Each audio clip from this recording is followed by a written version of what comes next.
Hey guys, Josh here, back with another movie review for you. This one's a little old, but it's still out there, and I think you should definitely see it. So I guess I give it away. Yes, I do like this film an awful lot, and that film is Mission Impossible Dead Reckoning Part 1. Don't like the Part 1 title, but I guess that's where we're going, so whatever. Maybe someday we'll get like a re-release with a new title, kind of like Edge of Tomorrow, Ready, Die, Kill, Ready, Set, Kill, whatever. What am I talking about? It's a Tom Cruise movie. It's related, right? Okay. Anyway, so this film, shockingly, is, well, I don't know if you could say shockingly bombing right now.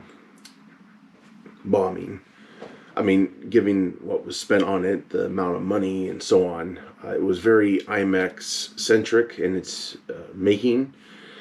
And of course, COVID delayed this film from getting finished, I believe. I think this is when Tom Cruise had his blow up on set, which, hey, I'm on his side about that. It was a scary time, and it still is, really, for the movie industry. It is bouncing back here and there. Top Gun Maverick was one of those cases, thankfully. Unfortunately, this is not that. However, Oppenheimer coming out in IMAX didn't help this film, and they probably should have released it at a different time. But I get it. They wanted to get it out there, and this is what happened. And it's not like they're not going to make another one of these films. I mean, it's got part one in it. Come on, 7 films in. Obviously, they're coming to a conclusion. At least with Tom Cruise. Maybe he'll be like Jim Phelps in the future. Hopefully, not the evil version of that. But anyway, I have faith they're going to make the second part. Of course, they are. It's going to happen. So this bomb is unfortunate, but thankfully, I think the studio has a lot of faith in the filmmakers. You got Christopher McQuarrie, who writes and directs these things, and along with Tom Cruise, has a lot of involvement. So yeah, part 2 is coming. It's going to happen. Tom Cruise has got his hair long, so I guess we'll have some time lapse for part 2, I suppose. But yeah, big cast, lots of scenery. I've said it before, and I'll say it again. I'm a Bond fan, and I'm telling you, the broccolis out there, I know you're listening, this is the route to go. Maybe not so serious, but you could go there. But enough with the mopey characterization of your star, okay? This is how you should do it. Treat Ethan Hunt like he's James Bond. There you go. Locales, escapism, great villains, just great all-around cast, which, they have done that. So, yeah, that's what the Bond franchise should do, is go in this direction. I'm not saying they should hire Tom Cruise, by the way. So, like I said, out of the gate, I like this film a lot. It was great. A little hard to understand, but that doesn't really mean it's a bad film. I think I just have to watch it again.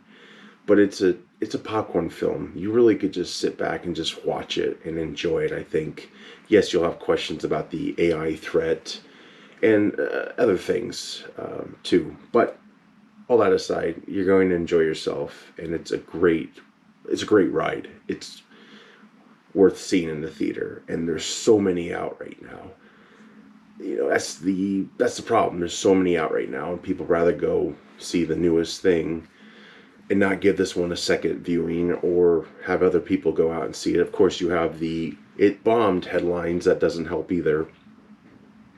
But fortunately, not unfortunately, fortunately in this case, we're getting another film. So, with that said, definitely go out and see this film. I strongly encourage it. I think it's a great on-the-screen viewing, if you will. Don't wait till it comes out. Maybe it already has on demand or whatnot. But yeah, see these things on a big screen, okay? Because, when you're in a theater, you're forced more to pay attention and put the stupid phone down. So I think with this film, I use my hands a lot. I'm Ricky Bobby. With this film, just go see it. I strongly encourage you to see it. Yes, we got Barbie, we got Oppenheimer, Teenage Mutant Ninja Turtles. Yes, they're all out there right now. But they're all worth seeing on the big screen, I believe. So with that said, please go out and see it. I'm going to spoil a little bit now, as well as talk about the cast and some of the moments I really enjoyed in this film. Haley Atwell, I'm so happy she's doing something big outside of Marvel. Happy she's in this. She is front and center for the most part. Just doing a great job. Doing a lot of action, that's for sure. More than she did in Marvel, I would say. Of course, you got Ving Rhames back, which is great. He's been back the last two films or three films, whatever. I think he's really been in every single one of them. Ghost Protocol, he just showed up at the end, I believe, going off memory. Simon Pegg, again, great. I like him a lot. Rebecca Ferguson's amazing, gorgeous. Just her first entry into the franchise just had all these iconic looks for her, with the nice assassin rifle and the dress. I mean, just all kinds of things were going well for her introduction into this franchise and so on. Esau Morales, I love this guy. Good character actor. Ever since La Bamba, I knew of him. And I always loved when he turned up in other projects. Resurrection Boulevard was a Showtime show in the early 2000s. I really dug seeing him in that. Didn't really see all of his work, but I did see some of the Titans work he did recently, and perhaps that helped him get this part as the villain, the main villain. Huge deal for this guy. Very happy for him to get big on-screen part. Vanessa Kirby plays the White Widow. I haven't really seen much of her other than these films, and for the amount of Hobbs and Shaw I saw, I think she's a great actress. The attention to detail in this film is great, especially when it comes to a part where Vanessa Kirby's character, the White Widow, they knock her out so they can make a deal with Kittredge about the AI cool key that's got a... By the way, the beginning sequence, it reminded me a lot of The Hunt for Red October in a way. It was really cool. I love the whole submarine dynamic, and that key was badass. Henry Zerny, I think that's how you say his name. I loved having him back. I think we've all wanted to see him back in this franchise for quite some time. He's a great character actor. He's really played some great assholes. And he's, in full swing as Kittredge, an older Kittredge, which, he has changed a little bit, I guess you could say. But it was great to have him back. And so, them making that deal, they had to knock out the real White Widow, and Haley Atwell took her place. But the mask machine, of course, well, it worked to make her a mask, but they did such a great attention to detail job where Haley Atwell's character didn't change her eye color. So when she put the mask on, she had brown eyes, and it was one of those, you've seen it before in other films, right? You see an actor you recognize, like let's say Judge Dredd with Stallone. That's Stallone, right? But it's not. Something's off, and it's the eye color. It's the eye color in that case. So when the Vanessa Kirby is back on the screen as her actual look with the blue eyes with Haley Atwell's character, obviously it's the same actress unless she's a twin, but you truly see it then, like, yeah, this is so cool how they did that. It's a concept that's been done a lot of times in the past and has been perfected, and The Flash set that back probably 100 years with the CGI rendering. I don't know what happened with that.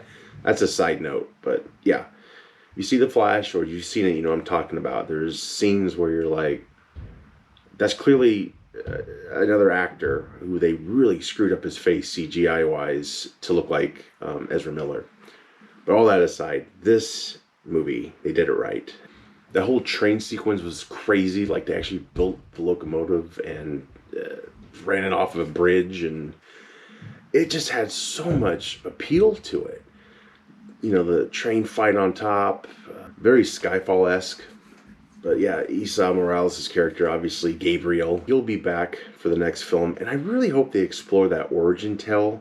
That was probably a disappointment. The biggest disappointment of this film to me is it's where they injected this into the mythos. Now we didn't know why Ethan joined before, and now there's kind of an explanation, but yet you don't know who the girl was who died, who she was to him, a girlfriend, a friend, a sister. It's very vague and kind of odd, it. But that aside, I hope they explore that more and kind of fix that a little bit, stretch it out a little bit for us to understand what happened. And yeah, I don't know. I don't know if they'll go there or not, but that was kind of the weakest part of the film, I think, that comes to mind. But yeah, the whole train sequence was breathtaking and jaw-dropping, especially, when it's falling slowly and they're climbing up the car with a grand piano just ready to snap and come at them at any time. It's such a good summer film. I'm going to butcher her name. Pom Klementieff. She plays Mantis in the Marvel Universe. Gosh, she did a great job in this film. She was a great villain, and it was either her acting or maybe both, but she looked like she really enjoyed being there. She was like, her character at least enjoyed her job. She loved it. And the brutality she enforced upon people, the car chases, my God. Another thing to applaud, the sound design of that little car, which is from, I don't know, 70s, maybe 60s, but it's got a whole new engine, a whole new intake. It's all like electric, and it had a very contemporary sound like maybe a Tesla would have. It was really cool, really very, very well done. Yeah, again, so many actors. I would be here all day just talking about them, but what a great film, a great summer popcorn film, but it actually has some intelligence in it too. And I believe and I hope that when it does come out in physical media or streaming, what have you, it will become a bigger hit. I hope so. But otherwise, I mean, we're still going to get another one of these films at least. So, and I wouldn't mind this series kind of ending for Tom Cruise's sake. I think he's going to die eventually. The stunts he does it's crazy. I've heard he's going to go to space for the next one. I don't know how the man does it, but he loves films. He loves making films, and that makes me happy.